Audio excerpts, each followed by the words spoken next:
What's going on, guys? Welcome to Titan Town. Today's video is very special. This is episode or video number 100. So in honor of this video number 100, I'm getting back to my roots, and I'm joined by Matthias and Will from TitanSized, which is where I got my start. Say hello, guys. Hey, it's good to be on Titan Town.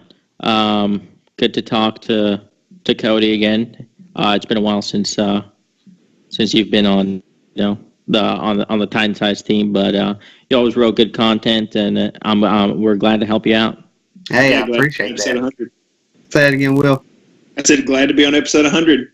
All right, awesome. So in today's video, we are going to talk about guys that the Titans could still add going into training camp, which starts tomorrow. We're recording on a Wednesday, by the way, so this will be out on Thursday, same day camp starts. So we're going to do this, break this up into categories, which will be guys most likely the Titans will sign, guys who have as good a shot as anybody is getting signed, guys who would be too good to be true, and guys we should completely avoid. So starting with the guys who are most likely to be signed, and by the way, we're going to exclude Dez Bryant, because I did a whole video about that before in the past.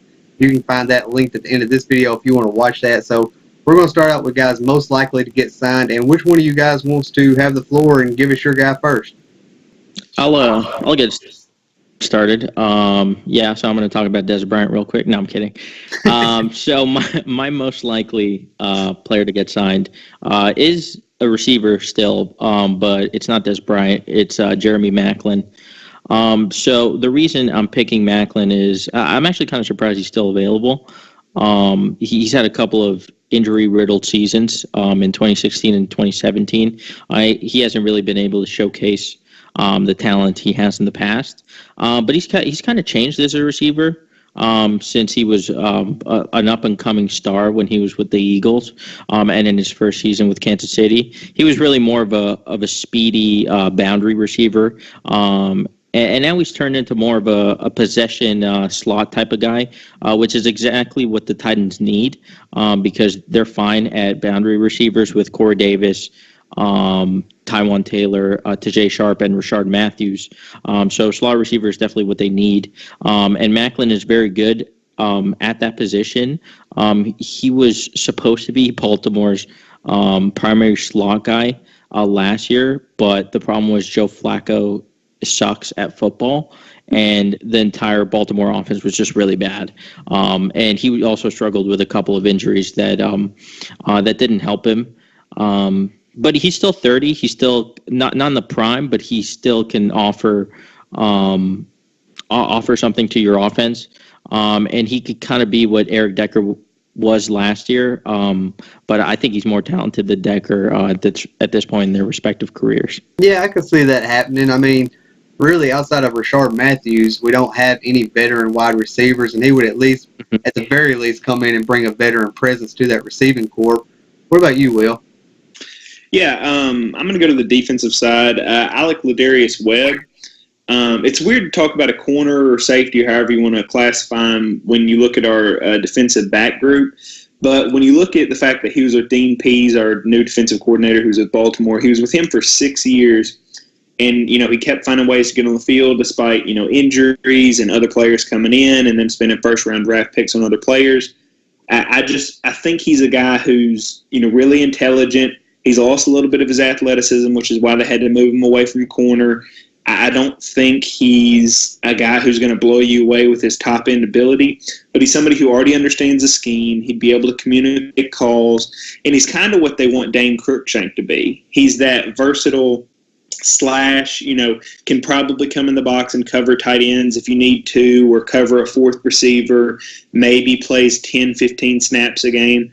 I really like what he could be as a depth guy, kind of like how we saw Cersei when he first came to the Titans. So if we're talking about somebody who's most likely and has the most connections to this team, I think Ladarius Webb is somebody we got to talk about.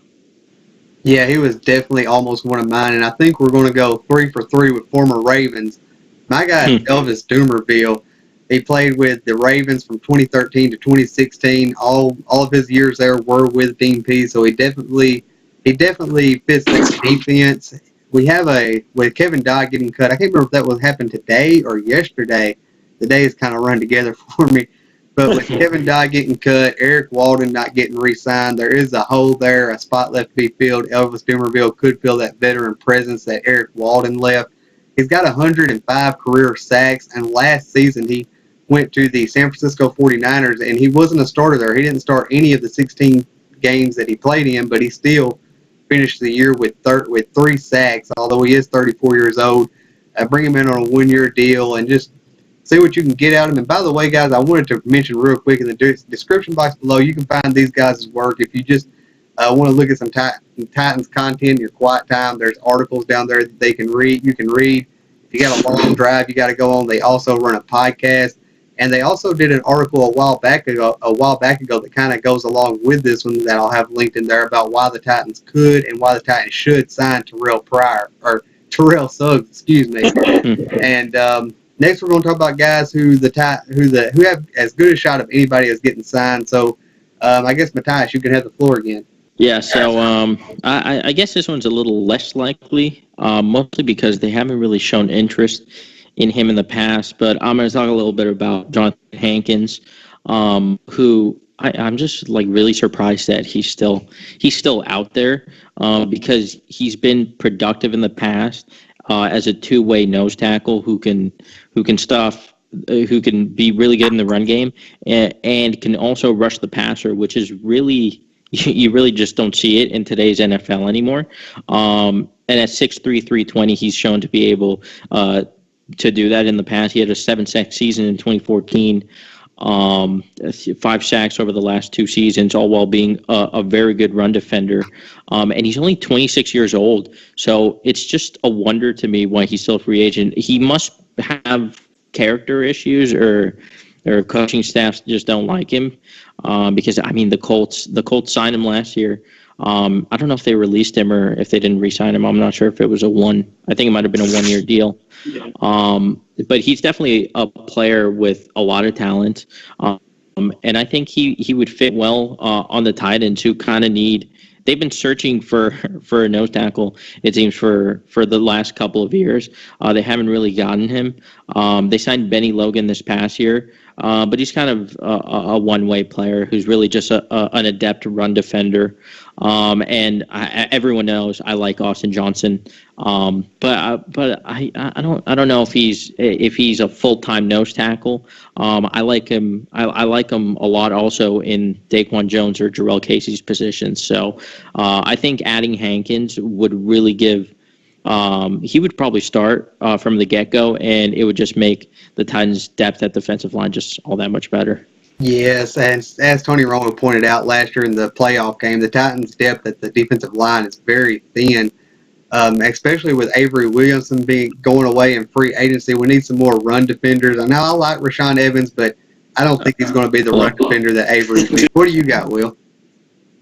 Yeah, so I'm a very defensive-minded guy, if you've ever heard me before, so there's going to be a lot of theme to this. If I'm thinking of somebody who's just as likely as any to sign, I'm going to talk about Robert Ayers, just because, I'm kind of biased with, where he went to school and all that. But, he didn't have a big year last year. He only had 2 sacks. He was a rotational guy.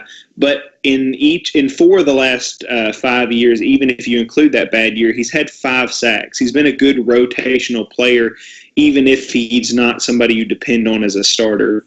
The problem is that he's 32, and that's why he's still out there. He's 32 and didn't have a splashy season last year. But as somebody who can back up Derek Morgan as kind of the hand-in-the-dirt guy, where you have Harold Landry, who's more upfield speed and athleticism, I think that makes a good pairing.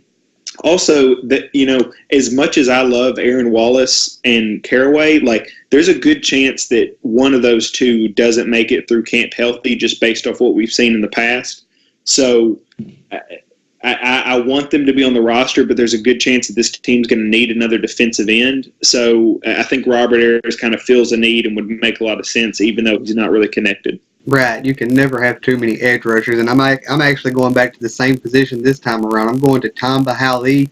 I hope I'm saying his name correctly. Like Elvis Dumerville, He's 34 years old, so he's kind of an older cat, and he can also fill that same role that Eric Walden left when he departed in free agency. But he's shown over his career that he's consistent. He's had 3 seasons where he recorded over double-digit sacks, and he's also shown that he can play with a hand in the dirt or standing up as an outside linebacker on either side, whichever way you want to play him. So we're going to move on real quickly and talk about players who would just be absolutely too good to be true if we actually signed them. Who do you guys have in this category? Yeah, I'm not sure there really are any still out there since we're so deep in free agency. But another player that I'm surprised is still available, is still out there, is Kenny Vaccaro. He was not very great last year. And if you look at PFF, you'll see how bad his rating really was. But I think a lot of that is due to the Saints using him in more of a nickel cornerback type of role, which I don't think is where he's best utilized at. I mean, when I saw him at Texas, I was a little. He was a bit of a polarizing prospect to me because he really didn't take great angles in coverage. And I think his best position is just to play in the box as a strong safety type of player.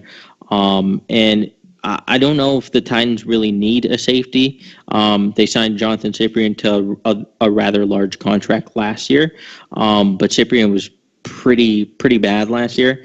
Granted, he was injured for a majority of the season, but when he played, he just missed way too many tackles, took bad angles on tackles. And I think Vaccaro would be an upgrade over Cyprien.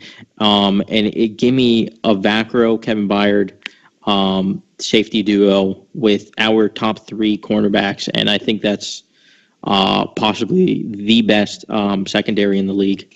Oh, yeah, for sure. I like that pairing. I like that pick. I believe, not to keep bringing up Kevin Dodd, but I believe there was an article last year before this season ever even got started about how the Titans should try and trade Kevin Dodd for Kenny Vaccaro on y'all's website. Yeah, I think someone wrote that article. I remember it. Yeah, I remember seeing it. Who you got in this category, Will? Yeah, so it's really weird, and I can't explain it. But for some reason, Bashaud Breeland is not signed, and I think there was some concern that he had a cut on his foot. And even though he had like a $40 million deal or something written up with the Carolina Panthers in the first week of first week of free agency, and that fell through for whatever reason, he's still out there. There's got to be something medically wrong. But if he's healthy, he's the guy who's too good to be true. If you don't know who he is, he's a 26-year-old corner who played in Washington. He has 8 interceptions in his career. I mean, he's 5'11". He's everything you want in, a corner. He's a 60 tackle guy. He forces fumbles every year. I mean, there's no reason not to expect him to be good this year. And if you could sign him, even though you have 3 top corners, at this point, I think Breeland just needs to be on a team and hopefully get some snaps and show that, he's still deserving of a big contract. And it's too good to be true for the Titans, but can you imagine having 4 corners who are like borderline Pro Bowl at the worst? Yes. I mean, you could mix and match your defensive backs. You wouldn't have to worry about injuries on your top line. Even though you're already 3 deep, now you're 4 deep, and you've got LaShawn Sims as maybe trade bait to a team who needs a corner. I mean, it would be a dream after years of having Parrish Cox and Bryce McCains and Valentino Blakes and, guys who no other team signed after we cut them. To have that kind of depth and top-end talent in the defensive backfield would just be, too good to be true. Yeah, you might even see a Dory Jackson on offense more if we was to make a signing like that. Yeah, and he definitely would return the kicks and do all that. I mean, so that's just another fringe benefit you'd get from signing somebody like Breeland. Right, and it's not like Dory doesn't want to do it. There's all kinds of news coming out about Dory wanting to do this and him wanting to do that and everything else. Yeah. My guy's Trey Boston. He just turned 26 last month, and last year is really when he broke out with the Rams. He had 5 interceptions. It's just the safety market really dried up this season, and there's a lot of good ones still available, but Boston's just kind of who I prefer. But he's going to want to come in and have the starting job, and as long as we have SIP, that's not going to happen. But if we were to get him and get him on a long-term contract, that would give us 2 cornerstone safeties for years to come. And if anybody can do it, that's J-Rob. I just really don't see that one happening, though. I didn't realize how good of a year he had. I looked up his stats. He had 79 tackles, 8 passes defensed, and 5 interceptions. Which is insane. That is crazy. Right. So next we're going to move on to people that the Titans should just completely avoid, and, if they call them, don't even pick the phone up. So, Matthias, who do you have in that category? Yeah, so this one's pretty easy for me. The answer is Adrian Peterson. The casual football fan will be like, oh, Adrian Peterson's still available. Maybe we should get him. No, he's terrible. He hasn't been good since 2015. He's old. He doesn't catch passes. He doesn't really pass protect well anymore. So there's no reason to bring him along, especially since we have 2 really good starting running backs in Deion Lewis and Derrick Henry. So there's no need for a player like Adrian Peterson, especially at this point in his career, and given how the Titans want to run their offense. Yeah, I totally agree with that one. That's definitely no-go. What do you got, Will? Mine's Brian Cushing. I want no part of Brian Cushing. Super injured, PED risk. The reason I'm afraid we're going to sign him is just because Vrabel has connections to him, and as a player, they might have, as a former player and as one of the first kind of leaders he really coached at a position, I'm worried that they might have some sort of connection and he might defend bringing him in, and I'd be afraid he wouldn't cut him once he got here. But I just can't see what he would do for the team, even though you could argue that he would be a good kind of nickel blitzer or something like that. It's just he's just too long in the tooth and just doesn't do it for me. But he's the person I'm afraid we would sign. Brian Cushing was somebody that I was seriously considering, and I was thinking he could just as easily be in the most likely category, but I agree with everything you just said. Plus, we're already set at the position with Wesley Woodyard, Will Compton, Jayon Brown, Rashawn Evans, Aaron Wallace, who can play inside and out. So I'm going to go with another edge rusher, my third one for the list out of the 4, and Junior Gillette, who's definitely had some legal issues in the past. He's not a team-first guy, so I know a lot of people believe in second chances, but the kind of things he's gotten in trouble for, I definitely would not, gamble on that. So we got a lot of young players at the position, so you don't want to bring in a bad influence, especially early in their career. So I guess Junior Gillette would be the guy I would definitely stay away from. But hey, guys, thanks for being on. I really appreciate it. Like I said, you guys can check out their content in the description box below.